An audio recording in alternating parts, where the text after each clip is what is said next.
Bon, disons, c'est l'avantage de travailler entre jeunes.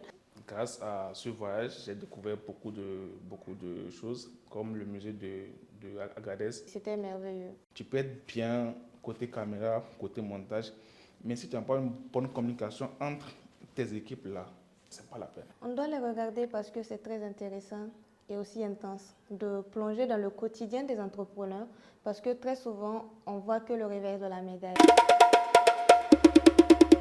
Bonjour Samira. Bonjour Olivier. Raconte-nous pour cette première mission de Cliquet Broadcast hors de Niamey, qu'est-ce qui t'a le plus marqué? Ce qui m'a le plus marqué, on peut dire que c'est beaucoup. Déjà, le voyage, la distance, quitter Niamey pour Agadez, c'était une première fois pour moi d'aller au nord. C'était merveilleux. Et là-bas, on a fait de très belles rencontres, rencontré des personnes merveilleuses. On a eu la chance aussi de tourner une très belle émission dans le premier musée d'Agadez qui regorge de beaucoup d'histoires. On a effectué un bon voyage, d'abord sur Agadez avant d'aller sur Maradi. Ça s'est bien passé. Grâce à ce voyage, j'ai découvert beaucoup de choses, comme le musée de Agadez. C'était bien. Tu étais avec ton réalisateur, Rodrigue. Comment ça s'est passé la coordination de l'équipe? Raconte-nous un peu. Bon, disons, c'est l'avantage de travailler entre jeunes. C'est pas pour ne pas dire qu'on ne veut pas travailler avec des personnes plus expérimentées et plus âgées. Mais c'était bien parce qu'on était tous les deux jeunes, on se complétait. On sentait une équipe vraiment sur le terrain. S'il a besoin de moi pour tenir une lumière lors d'une interview, j'étais là. Et s'il y avait quelque chose que je voulais qu'on améliorait, il était à l'écoute. Et tout s'est très bien passé.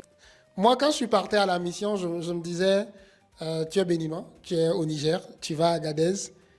Est-ce que tu as appréhendé un peu le truc? Est-ce qu'il y a un contrôle de policier qui t'a fait un peu peur? Il y a un truc que Samira fait souvent.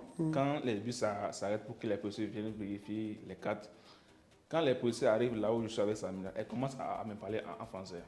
Elle donne sa carte avant moi. Donc, comme j'en suis sa carte, comme elle est nigérienne, moi je donne ma carte. Et moi je donne une carte étudiante, juste pour qu'on puisse regarder ma carte et me laisser passer. J'ai effectué un voyage bien avant cette mission.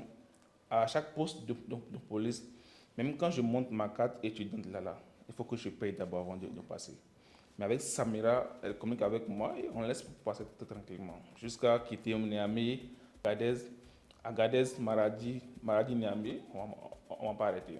En allant, avant d'arriver à Agadez, le bus qui fait une panne, raconte-nous.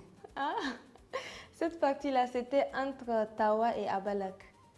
On était arrivé quelque part et ce qui m'a fait peur, c'est quand le chauffeur a dit « ça ne m'était jamais arrivé ». C'est la première fois que ça m'arrive. On dit « mais si c'était ta première fois, il fallait faire attention ». On disait que c'est quelqu'un qui connaissait la route. Le bus n'avait pas fait une panne, mais on était tombé dans un trou.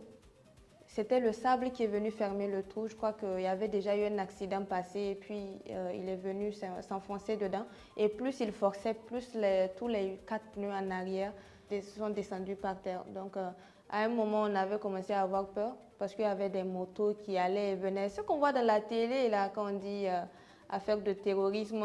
Et j'ai compris qu'au fait, vers le nord, c'est un peu la tendance de bien décorer la moto en mettant tout le nécessaire qu'il faut, comme s'ils vont voyager. Ça a commencé un peu à nous faire peur et il y avait des gens à côté de nous qui nous ont rassurés, des gens qui étaient habitués à faire le chemin. Ils nous ont beaucoup rassurés et après il y avait eu un TLM qui était venu. Mais en moins d'une heure, moins de 2 heures de temps, on a pu se tirer d'affaire. C'était une autre expérience. Hein. Quand le bus s'est arrêté là, on dit bon, ça c'est quoi?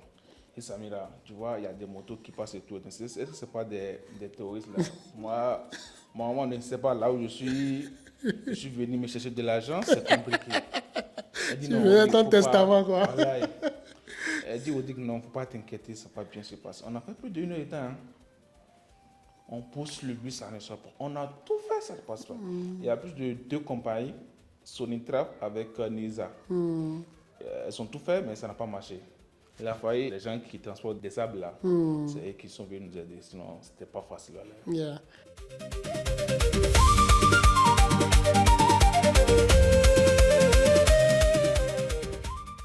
Quels sont les entrepreneurs que tu as rencontrés à Agadez d'abord et ensuite à Maradi et quels étaient leurs produits et de quoi avez-vous parlé? À Agadez, on a rencontré des jeunes, mais aussi des vieux jeunes.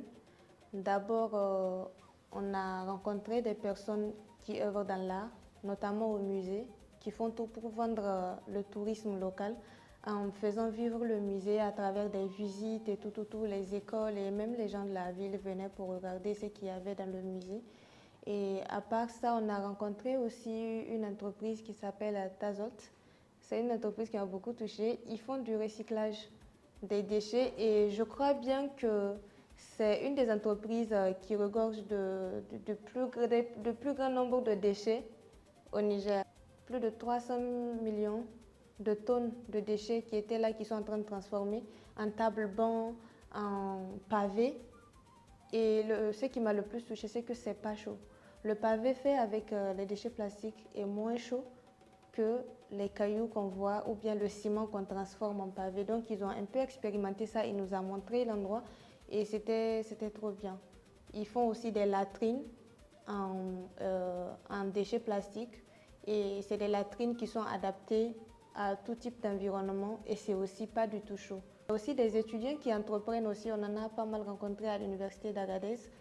Et à part cela, à Maradi, on a rencontré aussi des entrepreneurs qui œuvrent dans la couture, le style, et il y avait aussi une entreprise qui est spécialisée dans tout ce qui est transformation de poulets de chair avec des poulets locaux bio, au point où elle a monopolisé certains villages qui sont à côté de Maradi où on élève les poulets que pour elle parce qu'elle en paye en grande quantité vu qu'elle a des boutiques à Maradi et aussi un peu à Niamey.